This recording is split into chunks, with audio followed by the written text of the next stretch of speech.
பலி போல் பாக்கிய செல்வம் புவியில் இல்லையே.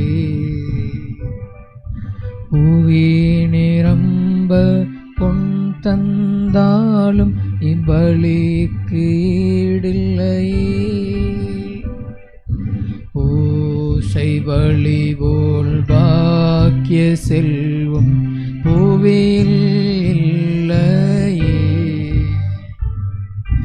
புவி நிரம்ப பொன் தந்தாலும் இப்பலிக்கு ஈடில்லையே. பரமனே பலி பொருளாய் எழுந்தருள்வாயே. பரமனே பலி பொருளாய் எழுந்தருள்வாயே.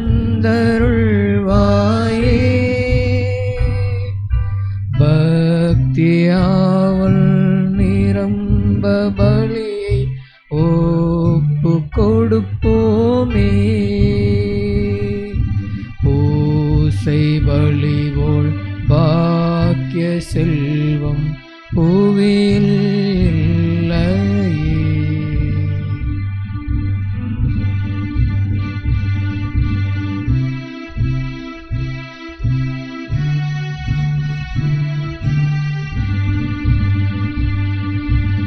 அல்ல அல்ல குறையா சுரக்கம் அமுதம் நீரை சுவையே. அல்ல அல்ல குறையா சுரக்கம் அமுதம் நீரை சுவையே. அன்பில் சிறந்து உயர்ந்து நின்ற கல்வாரி பலியே. எல்லையில்லா பலன் நிறைந்து ஓங்கும் அருட்பலியே. எல்லையில்லா பலன் நிறைந்து ஓங்கும் அருட்பலியே. எங்கள் பாவனோக்கு மருந்தாய் எழுந்திடும் பலியே. பூசை பலி போல் பாக்கிய செல்வம் புவியில் இல்லையே. புவி நிரம்ப பொன் தந்தாலும் இப்பலிக்கு ஈடில்லையே. இந்த மாலை திருப்பலியில் மூவேளை ஜபத்தோடு நாம் பக்தியாக தொடங்குவோம். ஆண்டவருடைய தூதர் மரியாவுக்கு தூதுரைத்தார். அருள் நிறைந்த மரியே வாழ்க, ஆண்டவருமுடனே பெண்களுக்குள் ஆசி பெற்றவள் நீரே. உம்முடைய திருவயிற்றின் கனியாகிய இயேசுவும் ஆசி பெற்றவரே. புனித மரியே, இறைவனின் தாயே, பாவிகளார்க்கிற எங்களுக்காக இப்பொழுதும் எங்கள் இறப்பின் வேளையிலும் வேண்டிக் கொள்ளும். ஆமென். இதோ ஆண்டவரின் அடிமை, உம் சொற்படியே எனக்கு. அருள் நிறைந்த மரியே வாழ்க, ஆண்டவருமுடனே பெண்களுக்குள் ஆசி பெற்றவள் நீரே. உம்முடைய திருவயிற்றின் கனியாகிய இயேசுவும் ஆசி பெற்றவரே. புனித மரியே, இறைவனின் தாயே, பாவிகளார்க்கிற எங்களுக்காக இப்பொழுதும் எங்கள் இறப்பின் வேளையிலும் வேண்டிக் கொள்ளும். ஆமென். வாக்கு மனிதரானார், நம்மிடையே குடிகொண்டார். அருள் நிறைந்த மரியே வாழ்க, ஆண்டவருமுடனே பெண்களுக்குள் ஆசி பெற்றவள் நீரே. உம்முடைய திருவயிற்றின் கனியாகிய இயேசுவும் ஆசி பெற்றவரே. புனித மரியே, இறைவனின் தாயே, பாவிகளார்க்கிற எங்களுக்காக இறப்பின் வேளையிலும் வேண்டிக் கொள்ளும். ஆமென். கிறிஸ்துவின் வாக்குறுதிகளுக்கு நாங்கள் தகுதி பெறும்படி இறைவனின் புனித அன்னையே எங்களுக்காக வேண்டிக் கொள்ளும். மன்றாடுவோமாக. இறைவா, உம் திருமகன் மனிதரானதை உம்முடைய வானதூதர் வழியாக நாங்கள் அறிந்திருக்கிறோம். அவருடைய பாடுகளினாலும் சிலுவையினாலும் நாங்கள் உயிர்ப்பின் மாட்சி பெற உமது அருளை பொழிவீராக. எங்கள் ஆண்டவராகிய இயேசு கிறிஸ்து வழியாக உம்மை மன்றாடுகின்றோம். ஆமென். இந்த மாலை திருப்பலியிலே நாம் சிறப்பு கருத்துக்களாக மறைந்த ஆண்டனி சவுந்தரராஜன் அவர்களுடைய ஆன்ம இளைப்பாட்சிக்காகவும், கொரோனா தொற்று நோயினால் பாதிக்கப்பட்டு சிகிச்சை பெற்று வருகிற நமது திருக்குடும்ப அன்பியத்தைச் சேர்ந்த சகோதரர் திருவாளர் ஆபிரகாம் சேகர் அவர்களுடைய உடலுள்ள சுகத்திற்காகவும் பூரண நலனுக்காகவும் இன்றைய தினத்திலே தனது பிறந்த நாளை கொண்டாடுகிற திருமதி லில்லி ஸ்டீஃபன் அவர்களுடைய கருத்துக்களுக்காகவும் குடும்ப கருத்துக்களுக்காகவும் நன்றி அறிதலாக இந்த திருப்பலியை நாம் ஒப்பு கொடுப்போம். உடல் உள்ள சுகம் பெற வேண்டி நமது இளையோர் பணிக்குழுவை சேர்ந்த சகோதரி ஹெலன் அவர்களுக்காகவும் இந்த திருப்பலியை நாம் அர்ப்பணித்து மன்றாடி வேண்டிக் கொள்வோம். நமது தனிப்பட்ட கருத்துக்களுக்காகவும் குடும்ப கருத்துக்களுக்காகவும் இந்த மாலை வழிபாட்டிலே பக்தியாக நாம் அனைவரும் ஈடுபடுவோம். மக்கள் அனைவருமே களிப்புடன் கைகொட்டுங்கள், மகிழ்ச்சி குரலுடன் கடவுளை புகழ்ந்து பாடுங்கள். தந்தை மகன் தூயாவியாரின் பெயராலே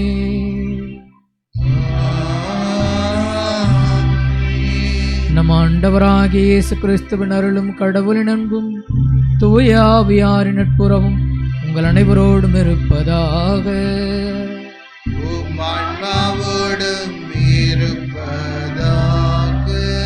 சகோதர சகோதரிகளே, தூய மர நிகழ்வுகளை கொண்டாட தகுதி பெறும் பொருட்டு நம்முடைய குற்றங்களை ஏற்றுக்கொள்வோம். எல்லாம் உள்ள இறைவனிடமும் சகோதர சகோதரிகளே உங்களிடமும் நான் பாவியனை ஏற்றுக்கொள்கிறேன். ஏனெனில் என் சிந்தனையாலும் சொல்லாலும் செயலாலும் கடமையில் தவறியதாலும் பாவங்கள் பல செய்தேன். என் பாவமே என் பாவமே என் பெரும் பாவமே. ஆகையால் எப்பொழுதும் கன்னியான புனித மரியாவையும் வானதூதர் புனிதர் அனைவரையும் சகோதர சகோதரிகளே உங்களையும் நம் இறைவனாகிய ஆண்டவரிடம் எனக்காக வேண்டிக் கொள்ள மன்றாடுகின்றேன். எல்லாம் வல்ல இறைவன் நம் மீது இரக்கம் வைத்து நம் பாவங்களை எல்லாம் மன்னித்து நம்மை நிலைவாழ்வுக்கு அழைத்து செல்வாராக. ஆமென்.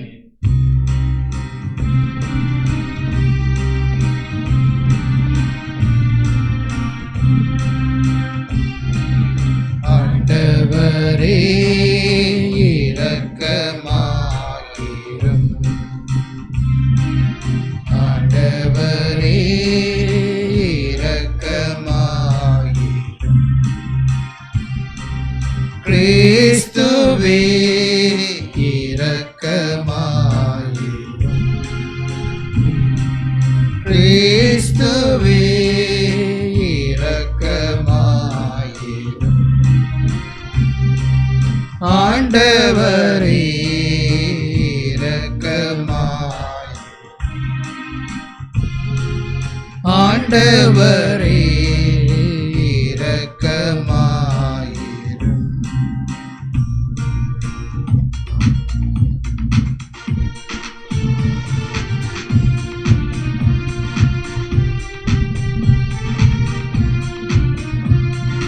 உன்னதங்களிலே கடவுளுக்கு மாட்சி உண்டாகுக. உலகினிலே நல் மனத்தோர்க்கு அமைதியாகுக.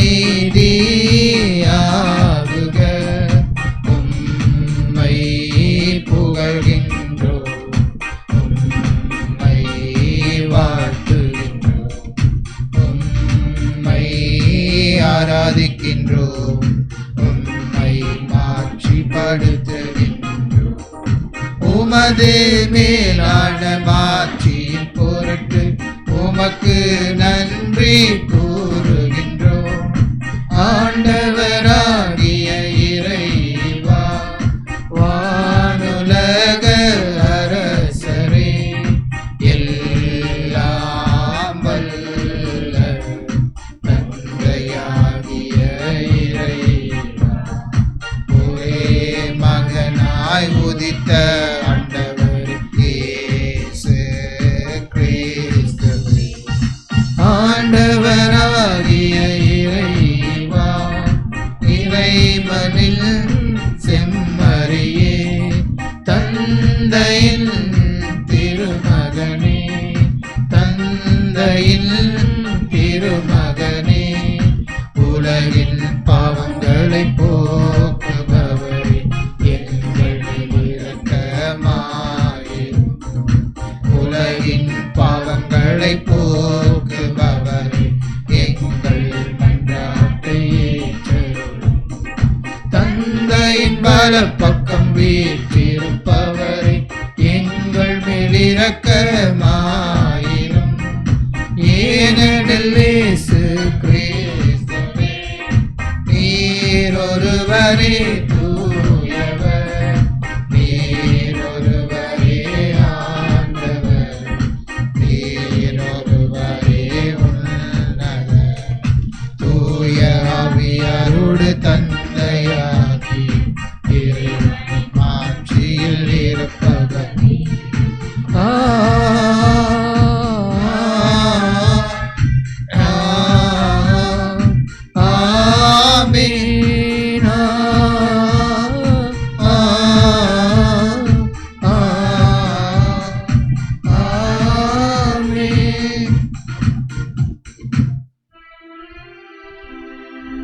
மன்றாடுவோமாக. எல்லாம் வல்ல இறைவா, உமது அருளால் உம் பிள்ளைகளாக தேர்ந்தெடுக்கப்பட்ட நாங்கள் ஒளியின் மக்களாக இருக்க விரும்பினீரே. அதனால் நாங்கள் தவறு என்னும் இருளில் சிக்கிக் கொள்ளாமல் உண்மையின் பேரொளியில் என்றும் சிறந்து விளங்க அருள் புரிவீராக. உம்மோடு தூயாவியாரின் ஒன்றிப்பில் இறைவனாய் என்றென்றும் வாழ்ந்து ஆட்சி செய்கின்ற எங்கள் ஆண்டவரும் உம் திருமகனுமாகிய இயேசு கிறிஸ்து வழியாக உம்மை மன்றாடுகின்றோம்.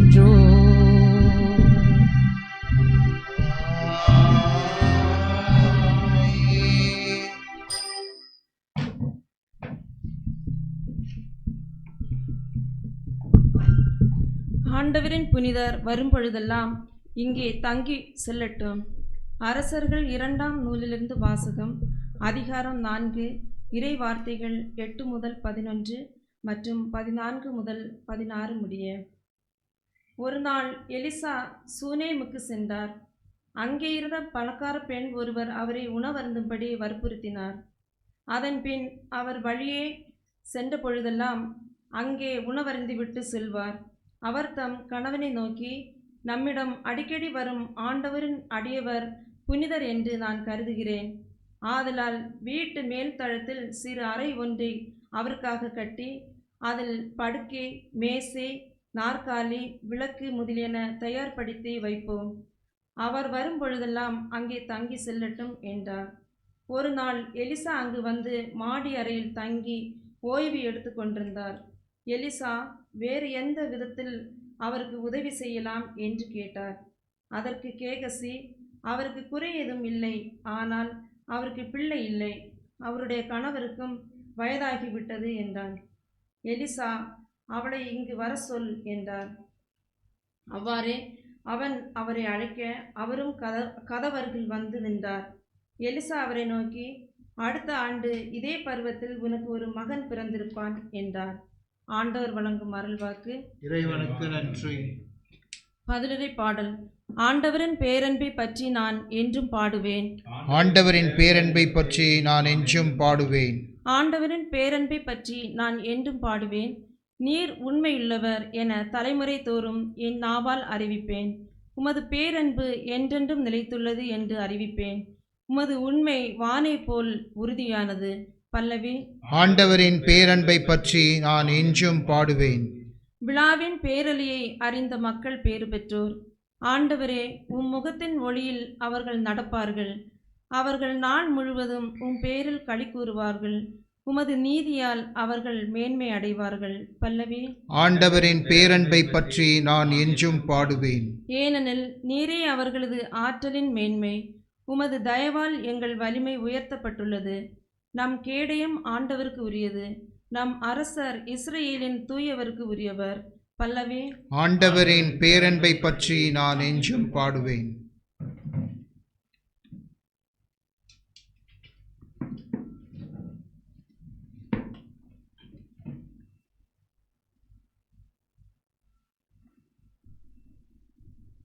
கிறிஸ்துவோடு நாம் இறந்தோமாயின் அவரோடு வாழ்வோம் என்பதே நாம் கொண்டுள்ள நம்பிக்கை. திருத்தூதர் பவுல் ரோமையருக்கு எழுதிய திருமுகத்திலிருந்து வாசகம். அதிகாரம் 6, இறை வார்த்தைகள் 3 முதல் 4 மற்றும் 8 முதல் 11 முடிய. சகோதரர் சகோதரிகளை, திருமுழுக்கினால் கிறிஸ்து இயேசுவோடு இணைந்திருக்கும் நாம் அனைவரும் அவருடைய சாவிலும் அவரோடு இணைந்திருக்கோம் என்பது உங்களுக்கு தெரியாதா? இறந்த கிறிஸ்துவை மாட்சிமிகு தந்தை உயிர்த்தெழ செய்தார். அவ்வாறு நாமும் புது வாழ்வு பெற்றவர்களாய் வாழும்படி திருமுழுக்கின் வழியாய் அவரோடு அடக்கம் செய்யப்பட்டோம். கிறிஸ்துவோடு நாம் இறந்தோமாயின் அவரோடு வாழ்வோம் என்பதே நாம் கொண்டுள்ள நம்பிக்கை. இறந்த உயிருடன் எழுப்பப்பட்ட கிறிஸ்து இனிமேல் இறக்க மாட்டார். இனி அவர் சாவின் ஆட்சிக்கு உட்பட்டவர் அல்ல என நாம் அறிந்திருக்கிறோம். அவர் இறந்தார், பாவத்தை ஒழிக்க ஒரே ஒரு முறை இறந்தார். இப்போது அவர் வாழ்கின்றார். அவர் கடவுளுக்காகவே வாழ்கின்றார். அவ்வாறே நீங்களும் பாவ வாழ்க்கையை பொறுத்தமட்டில் இறந்தவர்கள் கிறிஸ்து இயேசுவோடு இணைந்து கடவுளுக்காக வாழ்கிறவர்கள் என்பதை எண்ணிக்கொள்ளுங்கள். இது ஆண்டவர் வழங்கும் அருள்வாக்கு. இறைவனுக்கு நன்றி.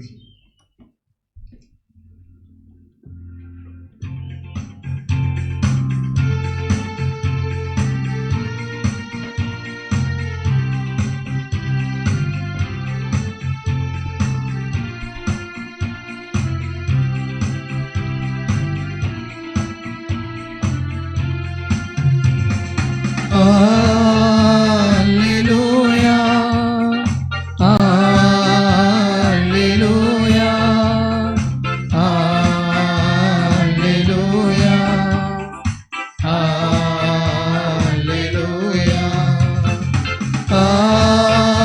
Alleluia, Alleluia,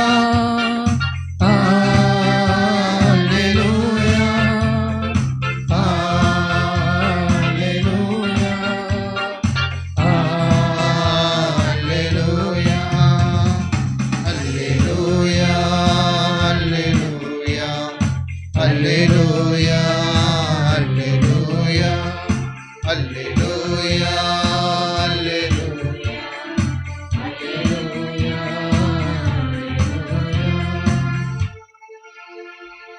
நீங்கள் தேர்ந்தெடுக்கப்பட்ட வழிமரபினர், அரச குருக்களின் கூட்டத்தினர்,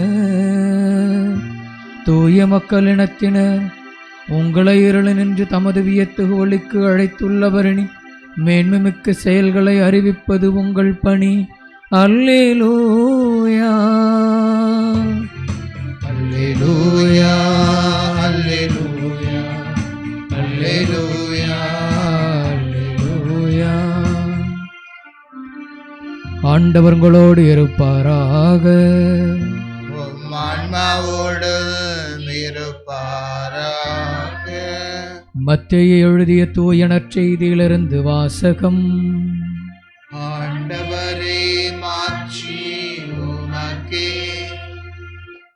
10ஆம் அதிகாரம் 37 முதல் 42 வரை உள்ள இறை வசனங்கள். அக்காலத்தில் இயேசு தம் சீடர்களை நோக்கி கூறியது: என்னை விட தந்தையிடமோ தாயிடமோ மிகுந்த அன்பு கொண்டுள்ளோர் என்னுடையோர் என கருதப்பட தகுதியற்றோர். என்னை விட தம் மகனிடமோ மகளிடமோ மிகுதியாய் அன்பு கொண்டுள்ளோரும் என்னுடையோர் என கருதப்பட தகுதியற்றோர். தம் சிலுவையை சுமக்காமல் என்னை பின்பற்றி வருவோர் என்னுடையோர் என கருதப்பட தகுதியற்றோர். தம் உயிரை காக்க விரும்புவோர் அதை இழந்து விடுவர். என் பொருட்டு தம் உயிரை இழப்போரை அதை காத்துக்கொள்வர். உங்களை ஏற்றுக்கொள்பவர் என்னை ஏற்றுக்கொள்ளுகிறார். என்னை ஏற்றுக்கொள்பவரோ என்னை அனுப்பினவரையே ஏற்றுக்கொள்ளுகிறார். இறைவாக்கினர் ஒருவரை அவர் இறைவாக்கினர் என்பதால் ஏற்றுக்கொள்பவர் இறைவாக்கினருக்குரிய கைமாறு பெறுவார். நேர்மையாளர் ஒருவரை அவர் நேர்மையாளர் என்பதால் ஏற்றுக்கொள்பவர் நேர்மையாளருக்குரிய கைமாறு பெறுவார். இச்சிறியோரில் ஒருவருக்கு அவர் என் சீடர் என்பதால் ஒரு கிண்ணம் குளிர்ந்த நீராவது கொடுப்பவரும் தம் கைமாறு பெறாமல் போகார் என உறுதியாக உங்களுக்கு சொல்லுகிறேன் என்றார். ஆண்டவர் வழங்கும் அருள்வாக்கு. கிறிஸ்துவே உமக்கு புகழ்.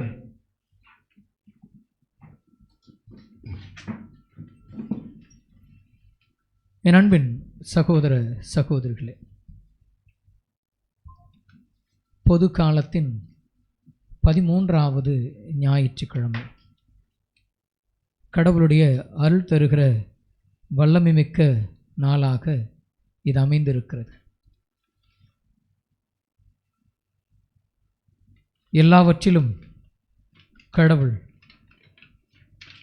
பற்று அற்றவர்களாக நம்மை வாழச் சொல்லி அழைப்பு விடுக்கிற இறை திருவுளத்தின் அன்புமிக்க வார்த்தைகளை இன்றைக்கு நாம் கேட்டோம். ஆண்டவரின் பேரன்பை பற்றி நான் என்றும் பாடுவேன் என்ற திருப்பாடல் 89 பதிலுரை பாடலாக நாம் பாடினோம். பவுலடியாரோ கிறிஸ்துவோடு நாம் இறந்தோமாயின் அவரோடு வாழ்வோம் என்பதே நாம் கொண்டுள்ள நம்பிக்கை என்று அழைப்பு விடுக்கிறார். ஆண்டவர் இயேசு கிறிஸ்து தன் சிலுவையை சுமந்து கொண்டு வாருங்கள். அதிலும் மிக பொருத்தமாக ஒன்றை சொல்லுகிறார்.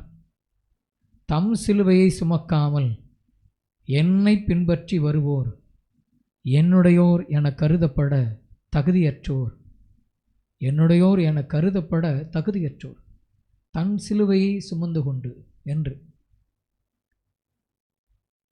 நிறைய சம்பவங்கள் நடந்திருக்கிறது. அவற்றில் ஒரு சிலவற்றை நான் மேலோட்டமாக சொல்லுகிறேன்.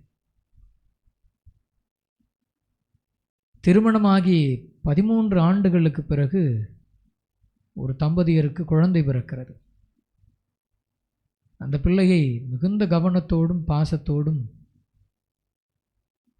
அவர்களால் இயன்ற அளவிற்கு அந்த பிள்ளைக்கான எல்லாவற்றையும் தந்து ஆசையாய் வளர்த்து வருகிறார்கள். ஒரு நாள் அந்த பிள்ளையை பள்ளிக்கு அனுப்பிவிட்டு தாயானவள் இல்லம் திரும்பி கொண்டிருக்கிறார். ஓட்டுநருடைய கவனக்குறைவினால் வாகனம் விபத்துக்குள்ளாகி சில குழந்தைகள் கடுமையாக காயப்படுகிறார்கள். 2 குழந்தைகள் மரணித்து போகிறார்கள். அதில் இந்த பிள்ளையும் ஒன்று. தனது சிலுவையை சுமக்காமல் என்னை பின்பற்றுவோர். 13 ஆண்டு காலம் கழித்து பிறந்த பிள்ளை. கத்தோலிக்க கிறிஸ்தவ குடும்பம். மாதாவே அந்த குழந்தையை அளித்ததாக அவர்கள் ஒவ்வொரு நாளும் அன்னையிடத்திலே புகழ்மாலை எழுப்பி நன்றி பலி செலுத்திய அந்த குடும்பம் இப்பொழுது எந்த சிலுவையை அவர்கள் சுமக்கிறார்கள் என்பதை நம்மால் உறுதியாக எப்படி சொல்ல முடியும்? தன் சிலுவையை சுமக்கிற குடும்பமாக அது மாறிவிட்டது. பணிக்கு சென்று கொண்டிருக்கிற ஒரு பிள்ளை, 21 வயது இளைஞர், மிகுந்த ஏழ்மை மிகு குடும்பம், வறுமையிலும் கடுமையான உழைப்பிலும் முன்னேறி தனக்கான ஒரு நல்ல கல்வியை பயின்று வேலைக்கு சேர்ந்து காலையில் பணி முடிந்து திரும்பி கொண்டிருக்கிறார். ஒரு மென்பொருள் நிறுவனத்திலே பணியாற்றிவிட்டு காலையில் இல்லம் திரும்பி கொண்டிருக்கிறார். இல்லம் திரும்பி கொண்டிருக்கிறவர் காலை சாலையில் இருக்கிற அந்த டிராஃபிக் சிக்னலில் நின்று கொண்டிருக்கிறார். எல்லோரும் போல அவரும் நின்று கொண்டிருக்கிறார். ஒரு வேகமாக வந்த ஒரு காரானது அதில் மிகுந்த கவனக்குறைவோடு குடித்துவிட்டு வந்த 4 இளைஞர்கள் அந்த வாகனத்தின் மீது மிக வேகமாக மோதுகிறார்கள். மோதிய இடத்திலேயே தூக்கி அடிக்கப்பட்டு அந்த பிள்ளை இறந்து போகிறான். குடும்பம் நிர்மூலமாகிறது. இருந்த ஒற்றை ஆதாரம். சமீபத்தில் நாம் கேட்டுக்கொண்டிருக்கிறோம், ஜெயராஜ் மற்றும் ஃபெனிக்ஸ் 2 ஆண் துணை தந்தையும் சகோதரனும், தந்தையும் பிள்ளையும், தாயும் சகோதரியும் நிர்கூல் எது சொல்வது என்பதே தெரியாமல் சீர்குலைந்து இருக்கிறது அந்த குடும்பம். ஒட்டுமொத்த உலகத்தையும் உலுக்கி இருக்கிறது. கடையை திறந்து வியாபாரம் செய்துவிட்டு இல்லம் திரும்புகிற பொழுது ஒரு காழ்ப்புணர்ச்சியினால் ஏற்பட்ட ஒரு பெரும் சோகம் 2 உயிர்களை பலி கொண்டிருக்கிறது. கொல்லப்பட்டிருக்கிறார்கள். நீதி கேட்டு ஒட்டுமொத்த உலகில் இருக்கிற அத்துணை நல்ல உள்ளங்களும் குரல் எழுப்புகிறார்கள். இந்திய தேசம் கொரோனா தொற்று நோயையும் தாண்டி குரல் எழுப்புகிறது. தமிழகத்தில் போராட்டங்கள் எப்பொழுது வெடிக்குமோ என்கிற ஒரு பதற்றமான சூழலில் இப்பொழுதும் இருந்து கொண்டிருக்கிறது. நீதி கிடைக்குமா கிடைக்கவில்லையா என்பதை தாண்டி அந்த குடும்பம் ஒரு பெரிய பாரமான சிலுவையை இன்றைக்கு சுமந்து கொண்டிருக்கிறது. இந்த சூழலில் இந்த இறைவாக்கு இழப்பதால் ஒன்றும் நமக்கு நேர்ந்து விடாது, இழப்பதால் கடவுள் இன்னமும் சேர்த்து தருவார் என்ற ஒரு நம்பிக்கையும் நமக்கு பிறக்கிறது. என்னை விட தம் தந்தையிடமோ தாயிடமோ மிகுந்த அன்பு கொண்டுள்ளோர் என்னுடையோர் என கருதப்பட தகுதியற்றவர் என்கிறார் ஆண்டவர். அப்பா அம்மா மேலே பாசம் வைக்கக்கூடாதா? இல்லை பெற்ற பிள்ளைகள் மீது பாசம் வைக்கக்கூடாதா? அல்லது அவர்களை முற்றிலுமாக விட்டு விடுவதா? சந்நியாசமா, துறவரமா, அல்லது ஒரு பற்றற்ற நிலையா? எல்லாவற்றையும் பொறுப்பில்லாமல் தட்டி கழித்து விடுவதா? எனக்கு எதுவும் வேண்டாம் என்கிற ஒரு எல்லைக்கு வந்து விடுவதா? எதை குறித்து ஆண்டவர் பேசுகிறார்? எதை குறித்து கடவுள் சொல்லுகிறார்? சூனேம் என்ற பகுதிக்கு எலிசா செல்லுகிறார். அங்கே அந்த செல்வந்த பெண்மணி தன் கணவரோடு சேர்ந்து அவரை கவனித்து கொள்ளுகிறார், அவரை பொறுப்பாக பார்த்து கொள்ளுகிறார், எங்களோடு தங்கும் என்று அவருக்கு எல்லா பணிவிடைகளையும் செய்கிறார். எலிசாவின் உடன் பயணிக்கிற அவருடைய துணையாளரும் உதவியாளருமான கெகேசி அவருக்கு குழந்தை பாக்கியம் இல்லை என்று சொன்ன பிறகு அடுத்த பருவ காலத்தில் இதே வேளையில் உமக்கு ஒரு பிள்ளை கிடைக்கும் என்று எலிசா வாக்குரைப்பதை பார்க்கிறோம். ஒன்றை நாம் தெளிவுபடுத்துகிறார் இன்றைக்கு. அவர்கள் செல்வந்தர்கள், தாராள மனம் கொண்டவர்கள், விருந்தோம்பல் பண்பு நிறைந்தவர்கள், ஆண்டவருடைய இறைவாக்கினர் என்று தெரிந்து கொள்ளுகிற அளவிற்கு அவர்கள் கடவுளோடு ஐக்கியப்பட்டிருந்தார்கள். இவ்வளவு நல்ல குணங்களும் அந்த குடும்பத்தில் இருந்திருக்கிறது. வசதி வாய்ப்புகள் ஒரு பக்கம், விசுவாச பார்வை ஒரு பக்கம், நன்மை நிறைந்த மனது ஒரு பக்கம் என எல்லாமே ஒரு சமதளத்தில் அழகாக இருக்கிற ஒரு குடும்பத்தில் பிள்ளை இல்லையே என்கிற ஒரு குறைபாடு மட்டும் நிறைந்து போயிருக்கிறது. ஆனால் எலிசாவினுடைய வருகைக்கு பிறகு அது மாறுகிறது. இப்பொழுது கடவுள் நமக்கு சொல்லுகிற செய்தி என்ன? செல்வத்தினால் அல்ல, உங்களது விசுவாசம் என்பதனால் மட்டுமல்ல, இறைவாக்கினன் என்று கண்டுகொள்வதாலும், இறை ஊழியரை கடவுளுக்கே பலி செலுத்த வந்த அல்லது ஊழியம் செய்ய வந்த ஒரு நல்ல பணியாளர் என்பதை கண்டுகொண்டு அதை கடவுளுக்கே செலுத்துவது போல தங்களுடைய நேரத்தையும் தங்களுடைய ஆற்றலையும் தங்களுடைய பொருளையும் பணத்தையும் செலவு செய்து அவரை கவனித்துக் கொள்வது என்பது தங்களிடத்தில் இருப்பவற்றை இழந்து இறைவனுக்கு செய்கின்ற தொண்டாக அவர்கள் பார்க்கிற அந்த நல்ல செயலானது பிள்ளை பாக்கியத்தை ஈன்று தருகிறது. எனவே செல்வத்தினால் அவர்களால் செய்ய முடியாததை, நல்ல மதிப்பீட்டினால் அவர்களால் பெற்றுக்கொள்ள முடியாததை கடவுளுடைய ஒரு ஊழியருக்கு செய்கிற ஒரு எளிய பணியினால் அவர்கள் பெற்றுக்கொள்கிறார்கள். பவுலடியார் அழகாக உணர்த்துகிறார், ஆண்டவரோடு திருமுழுக்கு பெற்றிருக்கிறோம், அவரோடு இறந்தோமாயின் அவரோடு நாம் வாழ்வோம். திருமுழுக்கினால் நிரம்பியிருக்கிற நமக்கு, திருமுழுக்கினால் அர்ச்சிக்கப்பட்டிருக்கிற நமக்கு கடவுளோடு இணைந்திருக்கிறோம் என்பதனை பெற்றுத்தருகிறது. நாம் என்ன புரிந்து கொள்ள வேண்டும்? திருமுழுக்கு நமக்கு தரப்பட்ட பொழுதே கடவுளோடு நீக்கமற எல்லாவற்றிலும் நாம் இணைந்து விட்டோம். எல்லாவற்றிலும் இணைந்து விட்டோம் என்றால் ஆண்டவருடைய வாழ்வு, ஆண்டவருடைய பாடுகள், ஆண்டவருடைய மரணம், ஆண்டவருடைய உயிர்ப்பு, ஆண்டவருடைய அன்பு பணிகள் அனைத்திலும் நாம் இணைந்து விட்டோம். எனவே திருமுழுக்கு பெற்றுக்கொண்ட பிறகு நாம் நிச்சயமாக ஆண்டவர் இயேசுவினுடைய வழியில் நடப்போம் என்றால் சிலுவையும் நாம் சுமந்தே ஆக வேண்டும் என்பதை உணர்த்துகிறது.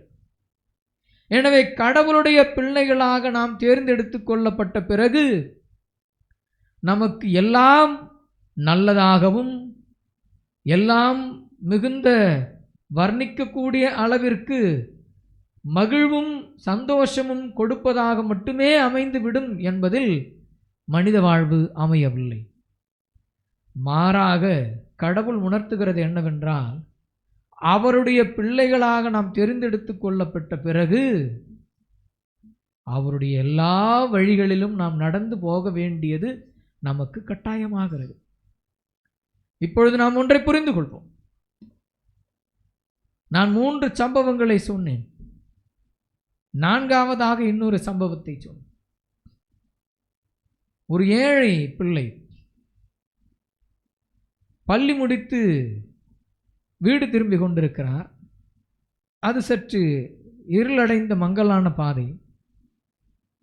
கயவர்கள் 4 பேரால் கடத்தி செல்லப்பட்டு பாலியல் வன்புணர்வுக்கு உள்ளாக்கப்பட்டு அந்த குழந்தை சீரழிந்து போகிறது. அந்த பாதிப்பில் வாழ்நாள் முழுக்க அந்த குழந்தையால் எழுந்திருக்கவே முடியவில்லை. அமர்ந்தே சக்கர நாற்காலியில்தான் அந்த வாழ்க்கையை கழிக்க வேண்டும் என்ற சூழல் அந்த பிள்ளைக்கு.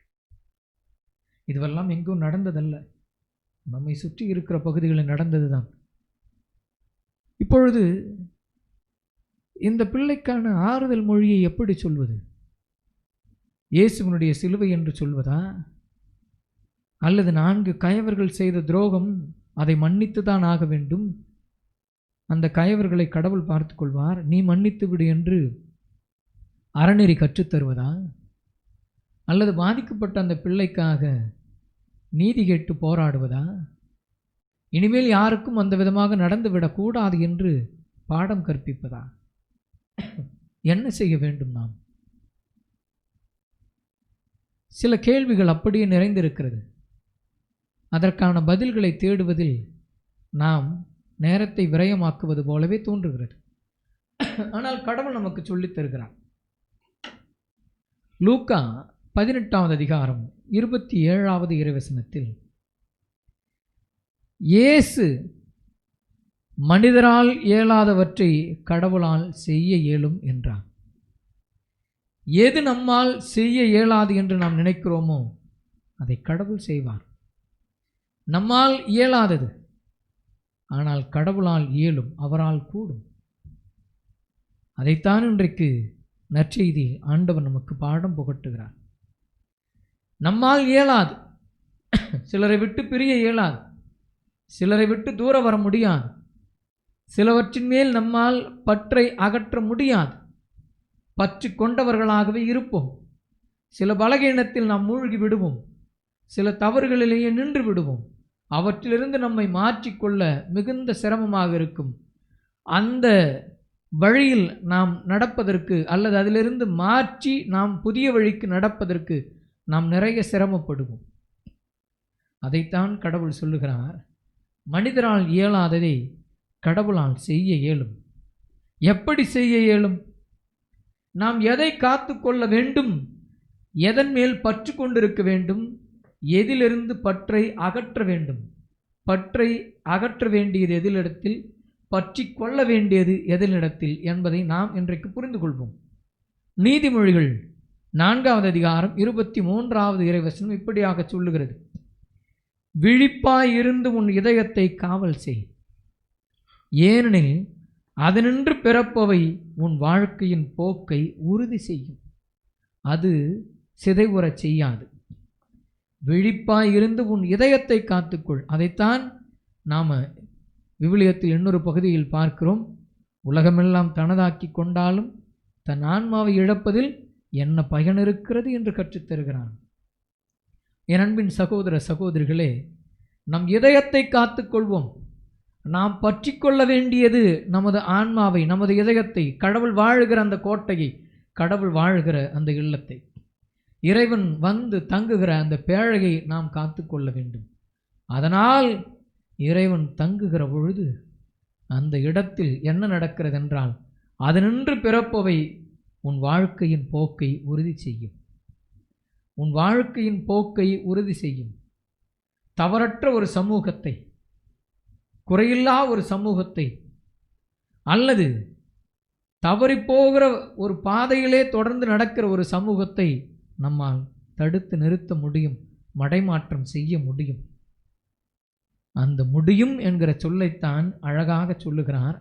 அப்படியென்றால் நாம் பற்று கொள்ள வேண்டியது நம் இதயத்தின் மீது, பற்றை அகற்ற வேண்டியது எதனிடத்தில் என்று 1 கொரிந்தியர் 7ஆம் அதிகாரம் 29 31 நமக்கு இப்படி சொல்லுகிறது. குறிப்பாக 31வது வசனம், உலக செல்வத்தை பயன்படுத்துவோர் அவற்றில் முழுமையாக ஈடுபடாதவர் போல இருக்கட்டும். இவ்வுலகம் இப்போது இருப்பது போல நெடுநாள் இருக்காது. இப்போ இருக்கிற மாதிரியே நெடுநாள் இருக்காது.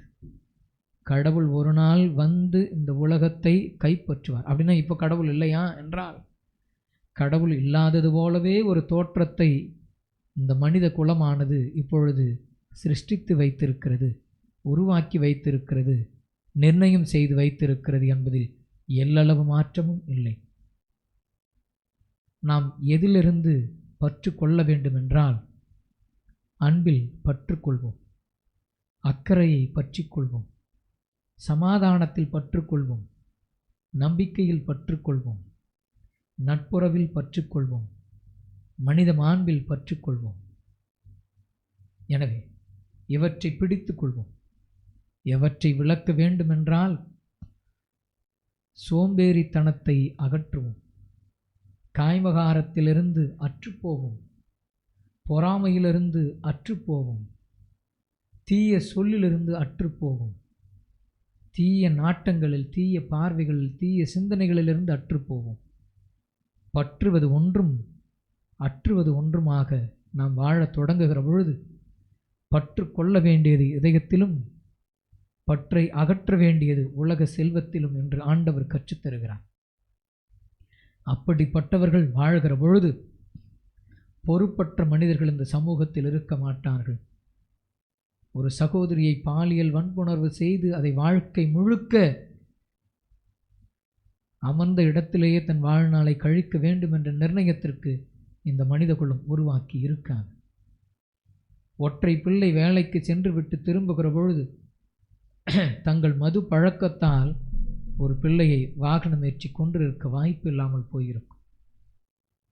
கவனக்குறைவாக 13 ஆண்டுகள் கழித்து பிள்ளை மாண்டு போயிருக்காங்க. சிலுவைகளை அகற்றுவது என்பதாக நாம் பார்க்கிறோம். அல்ல அல்ல, உண்மையான சிலுவை எங்கு என்றால், கவனக்குறைவாக வாகனத்தை ஓட்டியவன் சிலுவையை தன்னோடு என்றைக்கும் சுமந்து கொண்டிருக்கிறான். அந்த சிலுவை ஒரு நாள் அவனை கேள்விக்கு உள்ளாக்கும். பாலியல் வன்புணர்ச்சி செய்தவன் தன்மேல் பாரமான சிலுவத்தை ஏற்றிக்கொண்டான். அதற்கு அவர்கள் பதில் சொல்லி ஆக வேண்டும். எனவே அன்புக்கினிய சகோதர சகோதரிகளே, ஆண்டவர் இயேசு கிறிஸ்துவும் சிலுவை சுமந்தார்.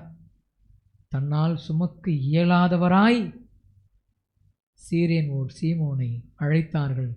அவரும் உடன் சிலுவையை சுமந்தார். நம்மால் சுமக்க இயலாத சிலுவைகளை நம் அயலாரின் துணை கொண்டு வென்றெடுக்க வேண்டுமென்றால் நம் இதயத்தின் மேல் ஆவல் கொள்ள வேண்டும். உலக செல்வத்தை அகற்ற வேண்டும். நான் சொல்வது செல்வம் என்று சொன்னவுடன் பணம், பொருள், அதை அல்ல. நாம் சிலவற்றில் நிலைத்து போயிருக்கிறோம், சிலவற்றில் அப்படியே அமிழ்ந்து போயிருக்கிறோம்.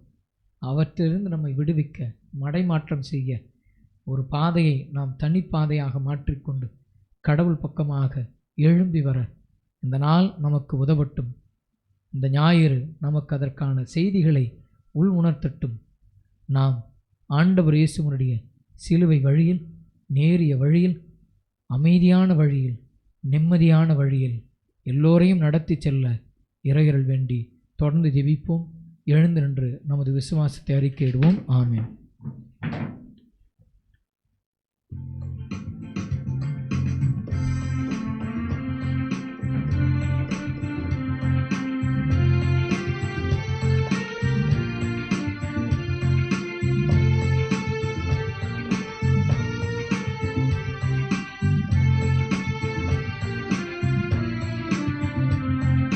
விண்ணையும் மண்ணையும் படைத்தவராம் கடவுள் ஒருவர் இருக்கின்றார். தந்தை, மகன், தூயராவியராய் ஒன்றாய் வாழ்வோரை நம்புகிறேன். தூய ஆவியின் வல்லமையால் இறைமகன் நமக்காய் மனிதரானார். கன்னி மரியிடம் பிறந்தவராய் இயேசுவை உறுதியாய் நம்புகிறேன். பிலாத்துவின் ஆட்சியில் பாடுபட்டார், சிலுவையில் இறந்து அடக்கப்பட்டார். மூன்றாம் நாளில் உயிர்த்தெழுந்தார், இறப்பில் மீதே வெற்றி கொண்டார். விண்ணகம் வாழும் தந்தையிடம் அரியணை கொண்டு இருக்கின்றார். உலகம் முடியும் காலத்திலே நடுவராய் திரும்பவும் வந்திடுவார். தூய ஆவியாரை நம்புகிறேன், பாரினில் அவர் துணை வேண்டுகிறேன். பாவ மன்னிப்பில் தூய்மை பெற்று பரிகார வாழ்வில் இணைந்திடுவேன். திரு அவை உரைப்பதை நம்புகிறேன், புனிதர்கள் உறவை நம்புகிறேன். உடலில் உயிர்ப்பை நிலை வாழ்வை உறுதியுடனே நம்புகிறேன்.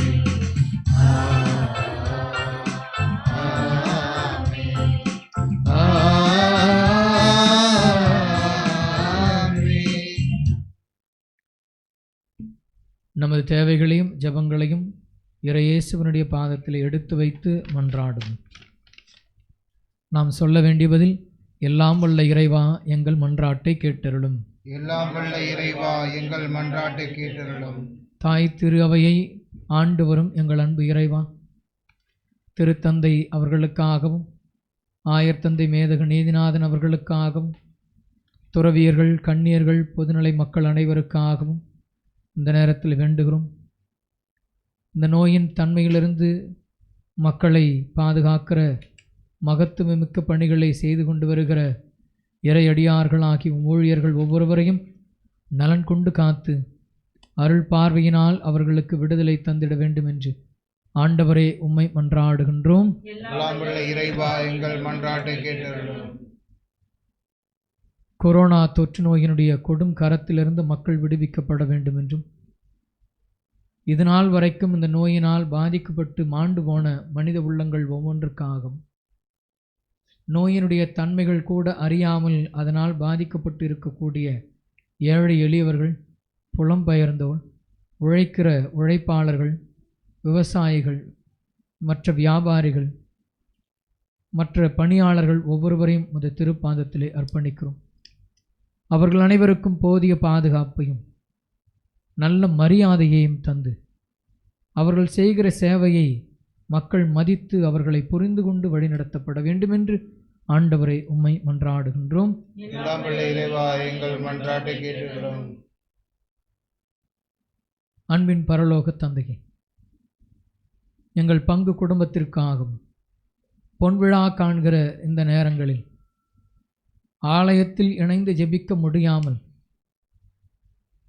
கடந்த 4 மாதங்களாக இல்லங்களிலேயே முடங்கி போயிருக்கிற எங்களுடைய விசுவாசத்தை வளர்த்தெடுக்க நீர் தந்திருக்கிற இந்த எளிய வாய்ப்புகள் வழியாக உமது திருவுளத்தை கண்டுகொள்கிற அருள் தந்தமைக்காக உமக்கு நன்றி செலுத்துகிறதோடு, மிக விரைவில் நாங்கள் அனைவரும் உமது இல்லமாகிய ஆலயம் வந்து வழிபடவும், அருள் சாதனங்களை பெற்றுக்கொள்ளவும், உமது திருவுடல் திரு இரத்தத்தை பெற்று நாங்கள் பலப்படுத்தப்படவும், உமது வழி நின்று நாங்கள் ஊழியம் செய்யக்கூடிய நல்லவர்களாக மாறிடவும் அருள் தந்து எங்களை காத்திட வேண்டும் என்று ஆண்டவரை உம்மை மன்றாடுகின்றோம். எல்லாம் வல்ல இறைவா எங்கள் மன்றாட்டை கேட்டருளும்.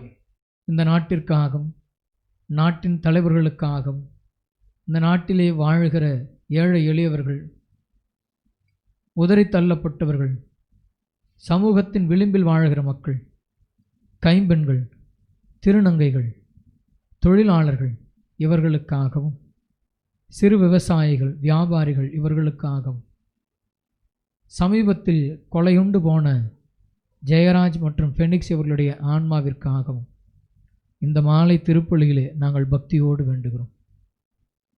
ஆண்டவரே, இந்த நாட்டின் தலைவர்கள் மக்களுடைய நலனில் அக்கறை கொண்டவர்களாக, சட்டங்களால் அல்ல சாமானிய மக்களுடைய அன்றாட வாழ்வுக்காக செவிமடுக்கிற நல்ல தலைவர்களாக வாழவும், அவர்களுக்காக உதவி செய்கிற நல்ல பண்புள்ள மனிதர்களாக பக்குவப்படவும் வேண்டிய அருளை தந்து காத்திட வேண்டுமென்று எங்கள் ஆண்டவரை உம்மை மன்றாடுகின்றோம். எல்லாம் வல்ல இறைவா, எங்கள் மன்றாட்டை கேட்டருளும். தனிப்பட்ட கருத்துக்களுக்காகவும் குடும்ப தேவைகளுக்காகவும் நாம் ஒரு நிமிடம் கண்களை மூடி மௌனமாக ஆண்டவரிடத்திலே வேண்டிக் கொள்வோம்.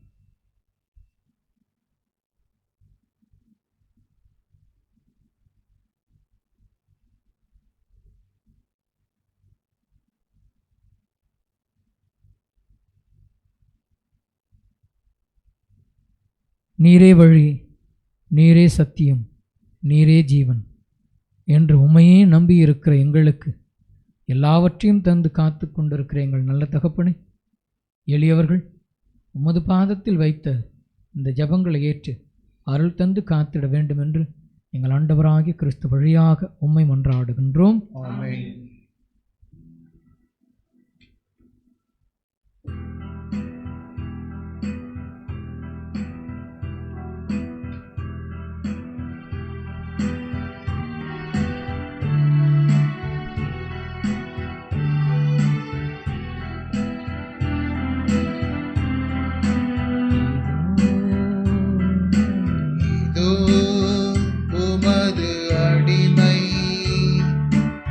இறைவா ஏற்பாய் என்னை, இதோ உமது அடிமை. எரியா விளக்கு என்னை நான் உனக்கு தந்தேன், ஏற்றிடுவா. எரியா விளக்கு என்னை நான் உனக்கு தந்தேன், ஏற்றிடுவா. உள்நொழி துலங்க தன்னையே வடங்கும் சுடராய் மாற்றிடுவா.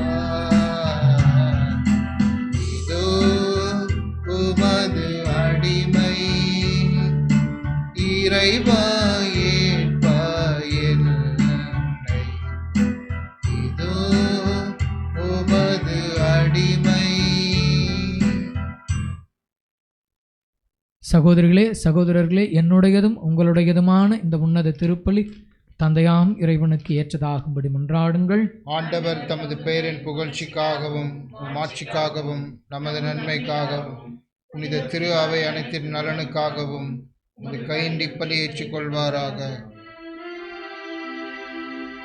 இறைவா, நீரை அருள் கோர்ந்து ஏற்பாடு செய்யும் மறை நிகழ்வுகள் எங்களுக்கு நற்பயனளிக்க உம்மை வேண்டுகின்றோம்.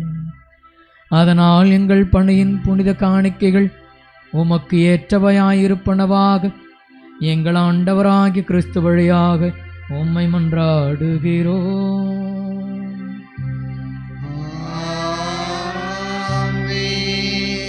ஆண்டவர் உங்களோடு இருப்பாராக.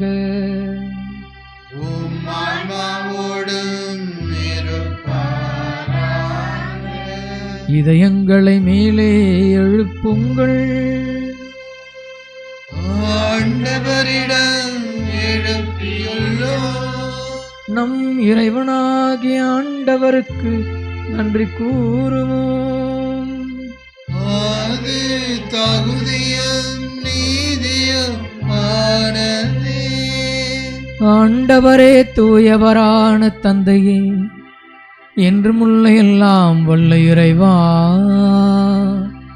எந்நாளும் எவ்விடத்திலும் நாங்கள் உமக்கு நன்றி செலுத்துவது மெய்யாகவே தகுதியும் நீதியுமாகும். எங்கள் கடமையும் மீட்புக்கு உரிய செயலுமாகும். ஏனெனில் நீர் உலகனைத்தையும் படைத்தீர், காலத்தின் மாற்றங்களையும் முறைப்படுத்தினீர், உமது சாயலில் மனிதனை உருவாக்கினீர், இவ்வுலகின் வியத்தகு பொருட்கள் எல்லாவற்றையும் அவர்களுக்கு பணிய வைத்தீர். இவ்வாறு அவர்கள் உமது படைப்புகள் அனைத்தின் மீதும் பதிலாட்களாக ஆட்சி செலுத்தவும் செயல்களின் மேன்மையைக் கண்டு உம்மை இடையராது புகழ்ந்தேத்தவும் எங்கள் ஆண்டவராகிய கிறிஸ்து வழியாக செய்தருளினே. ஆகவே நாங்கள் வானதூதர் அனைவரோடும் சேர்ந்து உம்மை புகழ்ந்து அக்களித்து கொண்டாடி ஆர்ப்பரித்து பாடுவதாவது: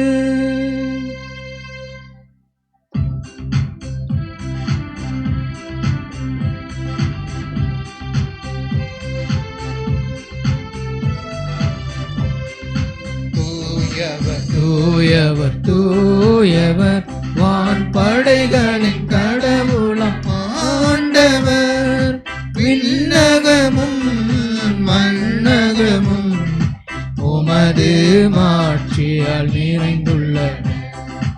உன்னதங்களிலே ஓசன்னா, உன்னதங்களிலே ஓசன்னா. ஆண்டவர் பெயரால் வருகிறவர் ஆசி பெற்றவர்.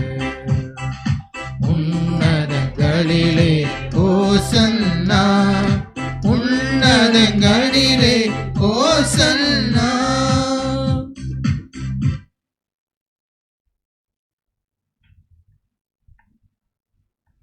ஆண்டவரே, நேர்மையாகவே தூயவர், தூய்மை அனைத்துக்கும் ஊற்று. ஆகவே உம்முடைய ஆவியை பொழிந்திய காணிக்கைகளை தூய்மைப்படுத்த உம்மை வேண்டுகிறோம். இவ்வாறு எங்கள் ஆண்டவர் இயேசு கிறிஸ்துவின் உடலும் இரத்தமுமாக எங்களுக்கு இவை மார்பனவாக. அவர் பாடுபட உளம் கனிந்து தம்மை கையளித்த போது அப்பத்தை எடுத்து நன்றி செலுத்தி அதை பிட்டு தம் சீடர்களுக்கு அளித்து கூறியதாவது: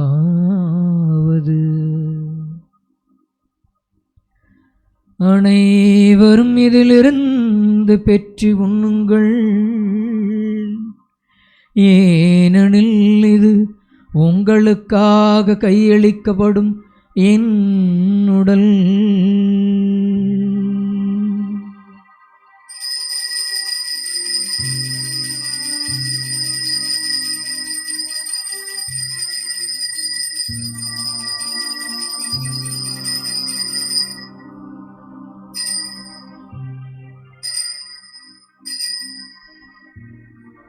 அவ்வண்ணமே இரவு விருந்தை அருந்திய பின் கிண்ணத்தையும் எடுத்து மீண்டும் உமக்கு நன்றி கூறி தம் சீடர்களுக்கு அளித்து அவர் கூறியதாவது: அனைவரும் இதிலிருந்து பெற்று பருகுங்கள், ஏனெனில் இது புதிய நிலையான உடன்படிக்கைக்கு உரிய என் இரத்தத்தின் கிண்ணம். இது பாவ மன்னிப்புக்கென்று உங்களுக்காகவும் பலருக்காகவும் சிந்தப்படும். இதை என் நினைவாகச் செய்யுங்கள்.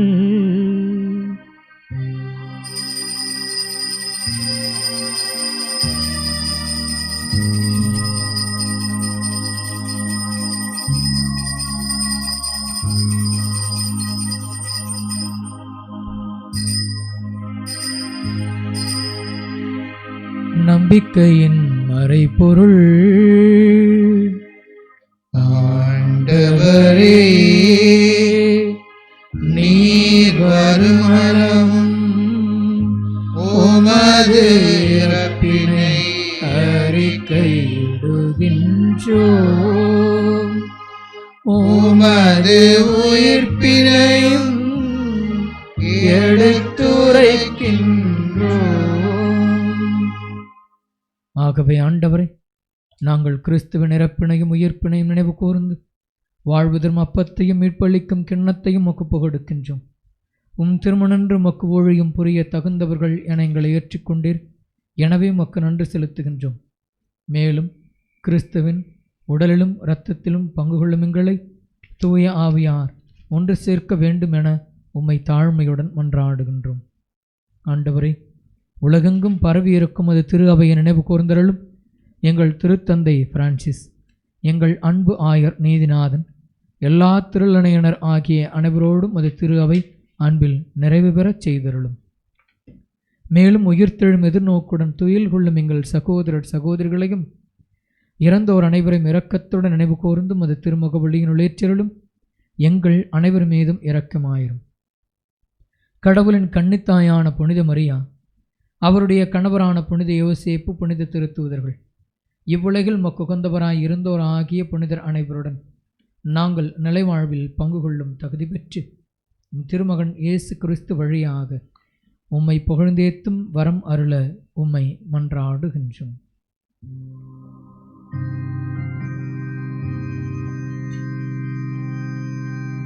இவர் வழியாக இவரோடு இவர் எல்லாம் வல்ல இறைவனாகிய தந்தையே,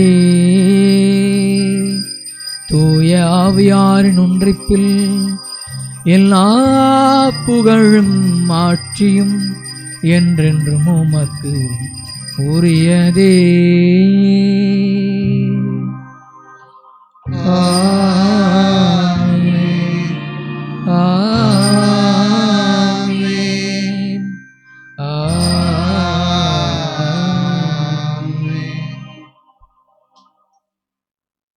இறைமகன் இயேசு நமக்கு கற்றுத்தந்தது போல விண்ணக தந்தையிடத்தில் கரம் விரித்து மன்றாடுகிற இந்த வேளையில் இந்த நல்லுலகம் அமைதியின் உலகமாக, ஆற்றல் நிறைந்த உலகமாக, எல்லா மக்களும் நட்புறவிலும் அன்பிலும் இணைந்திருக்கக்கூடிய உலகமாக மிக விரைவில் மாறிட வேண்டும், ஆசீர்வதிக்கப்பட வேண்டும் என்று தந்தையிடத்தில் கரம் குவித்து பக்தியாக சொல்லி மன்றாடுவோம்.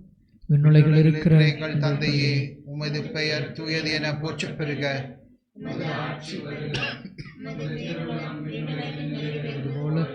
மண்ணுலகிலும் நிறைவேறுக. எங்கள் அன்றாட உணவை இன்று எங்களுக்கு தாரும். எங்களுக்கு எதிராக குற்றம் செய்தார்களை நாங்கள் மன்னிப்பது போல எங்கள் குற்றங்களை மன்னியும். எங்களை சோதனைக்கு உட்படுத்தாதையும், தீமையிலிருந்து எங்களை விடுவித்தருளும். ஆண்டவரே, தீமை அனைத்திலிருந்தும் எங்களை விடுவித்து எங்கள் வாழ்நாளில் அமைதியை கனிவுடன் அருள உம்மை மன்றாடுகின்றோம். உமது இரக்கத்தின் உதவியால் நாங்கள் பாவத்திலிருந்து எப்போதும் விடுதலை பெற்று யாதொரு கலக்கமுமின்றி நலமாயிருப்போமாக. நாங்கள் எதிர்நோக்கி இருக்கும் பேரின்பத்துக்காகவும் எம் மீட்பராகி இயேசு கிறிஸ்துவின் வருகைக்காகவும் காத்திருக்கின்றோம். ஏனெனில் ஆட்சியும் வல்லமையும் மாட்சியும் என்றென்றும் உமதே. ஆண்டவரே இயேசு கிறிஸ்துவே, அமைதியை உங்களுக்கு விட்டுச் செல்கிறேன், என் அமைதியை உங்களுக்கு அளிக்கிறேன் என்று உம் திருத்தூதர்களுக்கு மொழிந்தீரே. எங்கள் பாவங்களை பாராமல் முது திரு அவையின் நம்பிக்கையை கண்ணோக்கி முது திருவுளத்திற்கேற்ப அதற்கு அமைதியும் ஒற்றுமையும் அளித்தருள்வீராக. என்றென்றும் வாழ்ந்து ஆட்சி செய்கின்றவர் நீரே. ஆமென். ஆண்டவருடைய அமைதி உங்கள் அனைவரோடும் என்றும் இருப்பதாக. உம் ஆன்மாவோடும் இருப்பதாக. ஒருவருக்கொருவர் அமைதியை பகிர்ந்து கொள்வோம்.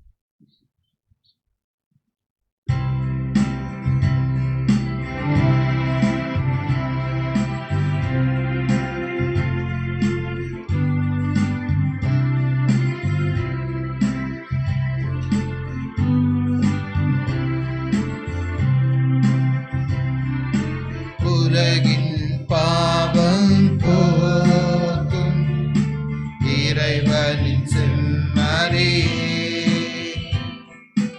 எம்மேல் இரக்கம் வையும்.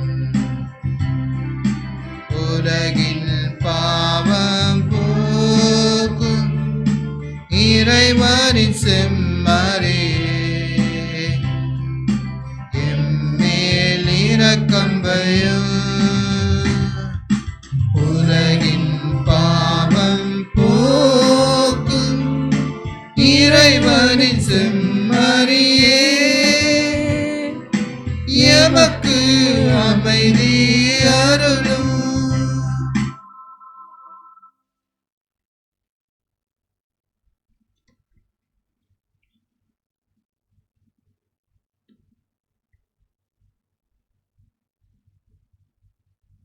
இதோ இறைவனின் செம்மறி, இதோ உலகின் பாவங்களை போக்குகிறவர். செம்மறியின் தெய்வீக திருவிருந்திற்கு அழைக்க பெற்ற நாம் ஒவ்வொருவருமே இன்று பேறு பெற்றோர். ஆண்டவரே, நீரே நிலத்தில் எழுந்தருள நான் தகுதியற்றவன், ஆனால் ஒரு வார்த்தை மட்டும் சொல்லி அருளும், எனது ஆன்மா நலமடையும்.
விருந்துண்ண வேண்டும், உன் வீட்டில் நான் குடிக்கொள்ள வேண்டும், உன் அன்பில் நான் உறவாட வேண்டும், உன்னோடு நான்.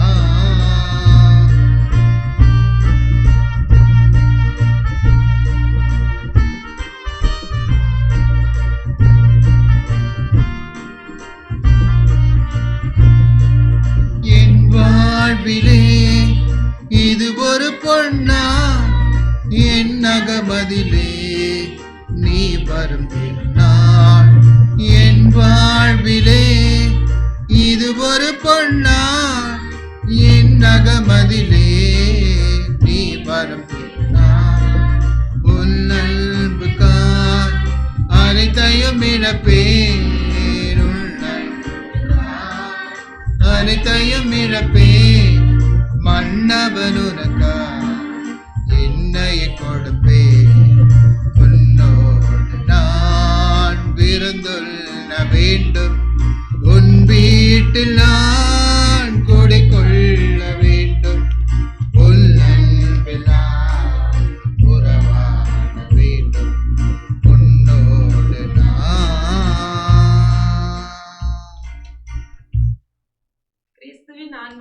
என்னை புனிதப்படுத்தி அருளும். கிறிஸ்துவின் திருவுடலே என்னை மீட்டருளும். கிறிஸ்துவின் திரு ரத்தமே எனக்கு எழுச்சியூட்டி அருளும். கிறிஸ்துவின் விழாவிலிருந்து வழிந்தோடிய தண்ணீரே என்னை மோதியருளும். கிறிஸ்துவின் பாடுகளே என்னை தேற்றி அருளும். ஓ நல்ல இயேசுவே, எனக்கு செவி சாய்த்தருளும். உம் திரு காயங்களுக்குள்ளே என்னை மறைத்தருளும். உம்மிடமிருந்து என்னை பிரிய விடாதேயும். தீய பகைவரிடமிருந்து என்னை காத்தருளும். எனது இறப்பின் வேளையில் என்னை அழைத்தருளும். உம்மிடம் வர எனக்கு கட்டளையிட்டருளும். உம் புனிதர்களோடு எக்காலமும் உம்மை புகழச் செய்தருளும். ஆமென். என் உயிரே ஆண்டவரை போற்றிடு, என்னுள் இருப்பதெல்லாம் அவரது திருப்பெயருக்கு. மன்றாடுவோமாக. ஆண்டவரை நாங்கள் ஒப்பு கொடுத்து உணவாக உட்கொண்ட இப்புனித பலிப்பொருள் எங்களுக்கு வாழ்வளிக்க உம்மை வேண்டுகின்றோம். இவ்வாறு நாங்கள் முடிவில்லா அன்பினால் உம்முடன் ஒன்றிணைக்கப்பட்டு என்றும் நிலைத்திருக்கும் கனிதர் அருள்வீராக. எங்கள் ஆண்டவராகி கிறிஸ்து வழியாக உம்மை மன்றாடுகிறோம்.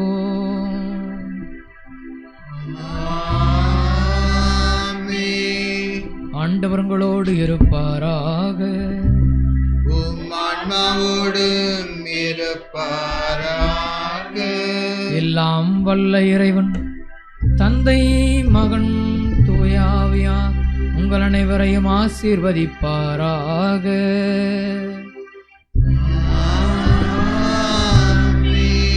கிறிஸ்துவின் அன்பில் இணைந்து வாழ்ந்திட சென்று வாழுங்கள். திருப்பலி நிறைவேறிற்று. இறைவனுக்கு நன்றி. அன்பு சகோதர சகோதரிகளே, இறுதி பாடலுக்கு முன்பாக இந்த நாட்களிலே இந்த நோயின் தன்மை மிகுந்த கடுமை அடைந்திருப்பதனால் தயவு கூர்ந்து கவனத்தோடு இருங்கள். நீங்கள் போகிற இடங்களிலும் வருகிற இடங்களிலும் மிகுந்த பொறுப்போடும் கவனத்தோடும் இருக்கும்படி உங்களை அன்போடு கேட்டுக்கொள்கிறேன். உங்களுக்காக தொடர்ந்து இந்த இடத்திலிருந்து ஜெபித்து கொண்டிருக்கிறோம். உங்களுடைய நலனுக்காக எல்லாவற்றையும் நாங்கள் ஆண்டவருடைய பாதத்தில் வைத்து தொடர்ந்து அவரிடத்திலே பிரார்த்தித்து கொண்டிருக்கிறோம். எனவே இந்த நாட்களில் சிறு குழந்தைகள், பெரியவர்கள், பெற்றோர்கள், நீங்கள் எவ்விடம் சென்றாலும் அவ்விடத்தில் மிகுந்த கவனத்தோடு இருங்கள். மற்றவரோடு பேசுகிற பொழுது, பழகுகிற பொழுது தயவு கூர்ந்து முகக்கவசம் மற்றும் பாதுகாப்பு தன்மைகளை உறுதி செய்து கொண்டு செய்யும்படி உங்களை அன்போடு கேட்டுக்கொள்கிறேன். ரொம்ப கவனமாக இருங்க. பார்த்து பத்திரமாக இருக்கும்படி உங்கள் அனைவருக்காகவும் ஜெபிக்கிறேன். இறுதி பாடலுக்காக நாம் அனைவரும் தயாராகும்.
சகோதர சகோதரிகளே, நாளைய தினம் நாம் புனித பேதுரு புனித பவுல் அவர்களுடைய பெருவிழாவை சிறப்பிக்கிறோம். எனவே இந்த நாளில் பேதுரு பவுல் பெயர் கொண்ட உங்கள் அனைவருக்காகவும் நாளைய தினத்தில் ஜெபிக்கிறோம். பூசை கருத்துக்கள் ஏதாவது இருந்தால் என்னுடைய தனிப்பட்ட எண்ணிற்கு நீங்கள் வாட்ஸ்அப் மூலமாகவோ அல்லது குறுஞ்செய்தியாகவோ அனுப்பி வையுங்கள். யாரும் பங்கு அலுவலகத்திற்கு நேரடியாக வந்து பூசை கொடுக்கணும் அப்படின்னு சிரமம் இடத்துலாம் வர வேண்டாம். ஏன்னா இப்போது அந்த வழிகாட்டுதலின்படி நாம் சில தகவல்களை வெளியில் போட்டிருக்கிறோம். அதனால் யாரும் இதுக்காக ரிஸ்க் எடுத்து வராதீங்க. நீங்கள் என்னிடத்தில் தொலைபேசி வழியாக தொடர்பு கொண்டு சொன்னால் போதும். குறைந்தபட்சம் இரவு 10 மணிக்குள்ளாக உங்கள் பூசை கருத்துக்களை சொல்லிவிடுங்கள். பூசைக்கு கிளம்பி காலையில் வரும்போது குறுஞ்செய்தி அனுப்பாதீங்க. சில நேரத்தில் அது ஒருவேளை தவறுதலாக விட்டுவிடப்பட வாய்ப்பு இருக்கிறது. அப்புறம் வருத்தப்படக்கூடாது. அதனால் குறைந்தபட்சம் நீங்கள் இரவு 10 மணிக்குள்ளாக உங்கள் திருப்பலி கருத்துக்கள் ஏதாவது இருப்பின் அவற்றை நீங்கள் அனுப்பி வைக்கும்படி உங்களை அன்போடு கேட்டுக்கொள்கிறேன். மீண்டும் ரொம்ப கவனத்தோடு பாதுகாப்பாக இருக்கும்படி உங்கள் அனைவருக்காகவும் ஜெபிக்கிறேன். தோஸ்திரம். God bless you. தேங்க்யூ.